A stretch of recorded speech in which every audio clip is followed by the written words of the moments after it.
Sir कैसी रही पार्लिमानी party sir?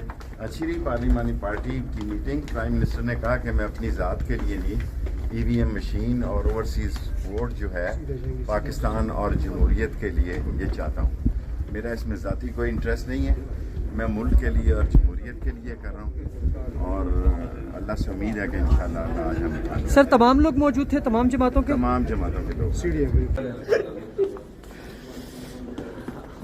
Sir कोई सरप्राइज तो नहीं मिलेगा आज? सर कोई सरप्राइज? सर आज से अक्सरियत के बावजूद परेशान नजर आ रहे हैं, मुलाकातें तो नहीं है। सर आज कोई सरप्राइज तो नहीं मिलेगा सर? एक मिनट बोलना चाह रहे हैं। पीएम साहब इतनी मुलाकातें कर रहे हैं, कोई परेशानी तो नहीं है? अक्सरियत के बावजूद, अक्सरियत के बावजूद इतनी मुलाकातें कर रहे हैं आप अपने? सर कोई खिलाड़ी, सर ये बता दे आज सरप्राइज मिलेगा? आप कोई सरप्राइज देंगे? देखो जो खिलाड़ी होता है ना, वो जब मैदान में चलता है वो हर चीज के लिए तैयार होता है और वो कहता है जो भी मुखालिफ करेगा मैं उससे बेहतर सर कोई खिलाड़ी